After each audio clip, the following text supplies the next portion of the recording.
ভাই কি হলো? হেপি মেরেছে, আছড়ে আছড়ে ফেলেছে, তুলে তুলে মেরেছে। কি সাংঘাতিক জোর গায়ে। এখন বুঝতে পারি যে কি করে অতগুলো গুন্ডাকে একবারে মারে। এরকম সুন্দর মেয়ে আবার এত শক্তিশালী আমি কোনোদিন দেখিনি। পুরো ডাকাত নিয়ে এসেছি, ডাকাত। অ্যাকচুয়ালি চোখে শ্যাম্পু পড়েছিল, টাওয়েলটা টেনেছি, সব শুধু মাধবীও চলে এসেছে। আর তোর পরনের টাওয়েল?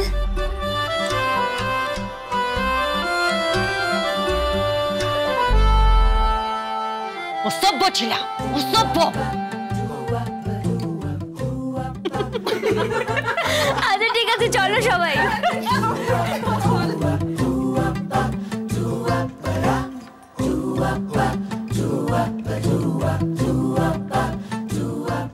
মাধবী, লোকে সাবান দিয়ে জামা কাপড় কাছে, আর তুমি আমায় কেচে দিলে। ঠিক আছে, তাও ছাড়বো না। I love you Madhabi, I love you, I love you.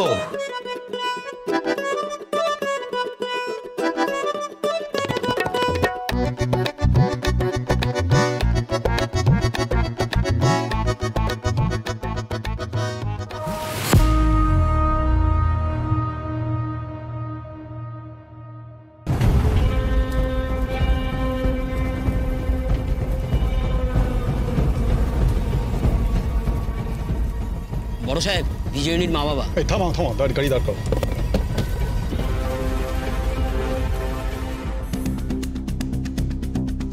নমস্কার, আমি অনলজিৎ মুখার্জি। জানি, আমরা আপনার কাছে একটা অনুরোধ নিয়ে যাচ্ছিলাম। কি? দেখুন, আমার মেয়ে একেবারে নিরপরাধ, আপনি ওকে বাঁচান। বিশ্বাস করুন, ও কিচ্ছু জানে না, কিচ্ছু জানে না। ওই মাধবীলতা বলে মেয়েটা, ও একটা জঘন্য চক্রান্ত চালিয়ে আমার মেয়েটাকে ফাঁসিয়ে দিয়েছে। আমি আপনার কাছে হাত জোর করে অনুরোধ করছি, আমার মেয়েটা সব গেছে, ঘর গেছে, বর গেছে, চাকরি গেছে, এখন বলুন তো কি নিয়ে বাঁচবে? আমি আপনার কাছে হাত জোর করে অনুরোধ করছি, দেখুন আমার মেয়েকে আবার চাকরিতে বহাল করুন, পুনরায় বহাল করুন আমার মেয়েকে চাকরিতে। ওকে যদি এরকম একটা কালো দাগ নিয়ে চাকরি থেকে সরে যেতে হয়, তাহলে কি আমার মেয়েটা বাঁচবে? বাঁচবে না, শেষ হয়ে যাবে আমার মেয়েটা, শেষ হয়ে যাবে। দেখুন, আমি আপনাদের ইমোশনকে কদর করি, কিন্তু এখন ব্যাপারটা পুরোটাই আদালতে চলে গেছে। হ্যাঁ হ্যাঁ জানি, কিন্তু আপনাদের রিপোর্টের ওপরেও তো অনেক কিছু নির্ভর করছে। হ্যাঁ, তা করবে। বিশ্বাস করুন, ও কিচ্ছু জানে না। ওর সঙ্গে পুষ্পরঞ্জনের ছেলের বিয়ে হওয়ার কথা ছিল, ওই ছেলেটা ওকে ঠকিয়েছে। আর ওই পুষ্পরঞ্জন বিয়েটা দিচ্ছিল শুধুমাত্র কাঠ চোরা চালানের জন্যে। বিশ্বাস করুন, আমার মেয়েটা কিচ্ছু জানে না, কিচ্ছু না। ওকে ফাঁসানো হয়েছে, ফাঁসানো। ওই মেয়েটা বড্ড চালাক। ওই মাধবীলতা আর পুষ্পরঞ্জন মিলে চালাকি করে আমার মেয়েটাকে ফাঁসিয়েছে, আর ওই ফাঁসিয়ে ওই বাড়িতে বউ হয়ে বসে আছে। আমি আপনাকে বলছি, এই জংলাহাটার একদিন সমস্ত কাঠ ওই মাধবীলতায় চালান করবে। কি বলছেন কি আপনি?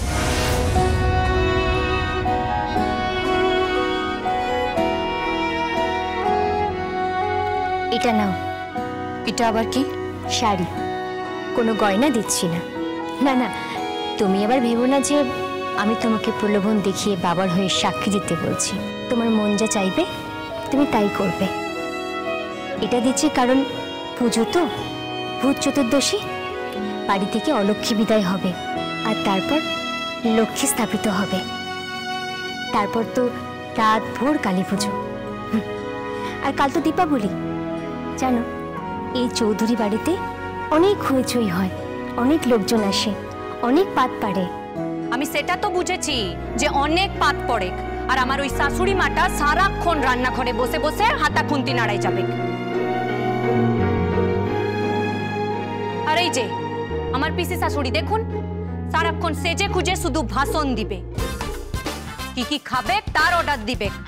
কবি বাবুর মা হচ্ছে এখানে দাসীবাদী। এই, তুই এইভাবে কথা বলছিস কেন?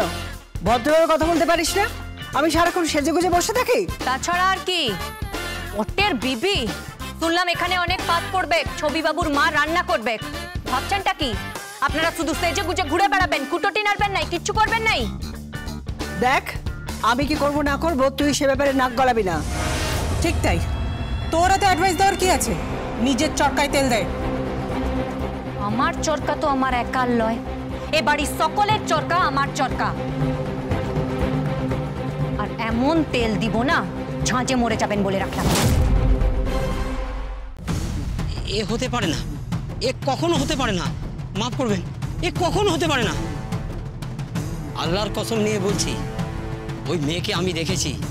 ওই মেয়ে দিনের পর দিন একা লড়াই করে গেছে, হাতে কুড়ুল নিয়েও একা লড়াই করে গেছে, কিন্তু এই জঙ্গলহাটার জঙ্গলের একটা গাছও কাটতে দেয়নি। ও বলে যে এই জঙ্গলহাটার জঙ্গল হচ্ছে ওর প্রাণ, আর গাছ ওর মা। বিশ্বাস করি না, আমরা বিশ্বাস করি না। আপনি আপনি দয়া করে এসব কথাবার্তা সাহেবের কানে ভরবেন না। কি হচ্ছে কি? মাফ করবেন স্যার। আমি বলছি আপনাকে, ইনি যুক্ত আছে এর সাথে। ওই মেয়ে কাজুরি, ওরা প্রত্যেকে ওর সাথে যুক্ত আছে। আমি বলছি আপনাকে। আপনি কিন্তু অকারণে আমাদের দিকে আঙ্গুল তুলছেন। আমি বলছি মাধবীলতা সম্পূর্ণ নির্দোষ। ও ছিল বলে এই জঙ্গল এখনো বেঁচে রয়েছে। তাই নাকি? তাহলে সে এখন কোথায়? বিয়ে করে তো বসে আছে, চুটিয়ে সংসার করছে। ওই পুষ্পরঞ্জনের বাড়িতে চুটিয়ে সংসার করছে। আমি বুঝতে পারিনি যে পুরো নেটওয়ার্কটা ওই চালাচ্ছে। আমি আপনাকে বলছি, ওই মাধবীলতাই একদিন পুষ্পরঞ্জনের ডান হাত হয়ে উঠবে স্যার। মুখ সামলে কথা বলবেন। মাফ করবেন বড় সাহেব, তখন থেকে যা খুশি তাই বলে যাচ্ছেন, যা মনে আসছে তাই বলছেন। আমি চিনি মাধবীলতাকে, আমরা দেখেছি মাধবীলতাকে। আপনারা মাধবীলতাকে দেখেননি। ওর লড়াই আমরা দেখেছি, দিনের পর দিন ওর লড়াই আমরা দেখেছি।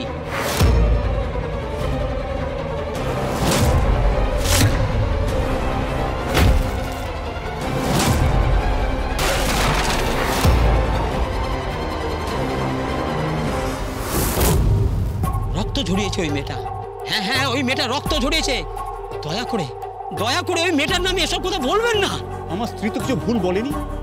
মাধবীলতা যদি সত্যি নির্দোষ হয়ে থাকে, ওর যদি এতে কোনো ইন্টারেস্ট না থাকে, ও যদি ওই নেটওয়ার্কের সঙ্গে যুক্ত না হয়ে থাকে, ও যদি এই চোরাচালানকারীর সঙ্গে ইনভলভ না হয়ে থাকে, তাহলে ওকে বলুন পুষ্পরঞ্জন চৌধুরীর বিরুদ্ধে সাক্ষী দিতে। এটাই হবে ওর পরীক্ষা। আই বিলিভ ও পুষ্পরঞ্জন চৌধুরীর বিরুদ্ধে সাক্ষী দেবে। আর আমি মাধবীলতাকে দেখেছি। দেখুন, আমি আপনাদের ইমোশনকে কদর করি, ব্যাস। বাকিটা আমাদের অফিসিয়াল ডিসিশনের উপরে ছেড়ে দিন। তার উপরে তো মহামান্য আদালত আছে। চলো।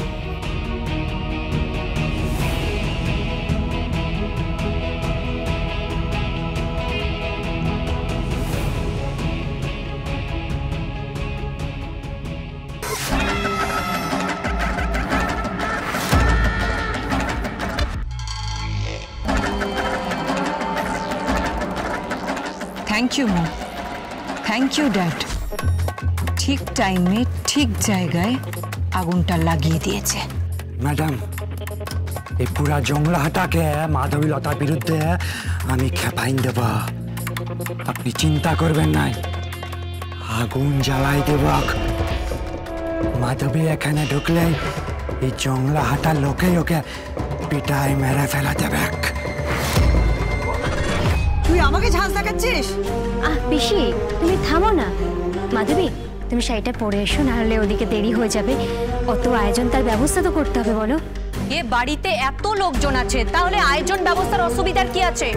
সব হয়ে যাবে। এই যে আমার ননদরা সুন্দর সাইজে গুজে সুন্দর পোশাক আশাক করে ঘুরে বেড়াচ্ছে, কখনো ডিস্কে যাচ্ছে, আর ওই হাঁড়িয়ার ঠেকের মতো মদের গন্ধ যেখানে, সেই মদের আড্ডায় লাচের জায়গায় যাচ্ছে। কোনো সহবোধ নাই, শিক্ষা দীক্ষা কিচ্ছু নাই। এই, আমাদের শিক্ষা দীক্ষা নেই? তুমি জানো আমার ডিগ্রি কি? সব পড়া তো বইয়ের পড়া, জীবনের পড়া লয়। আজ থেকে আমি পড়াবো।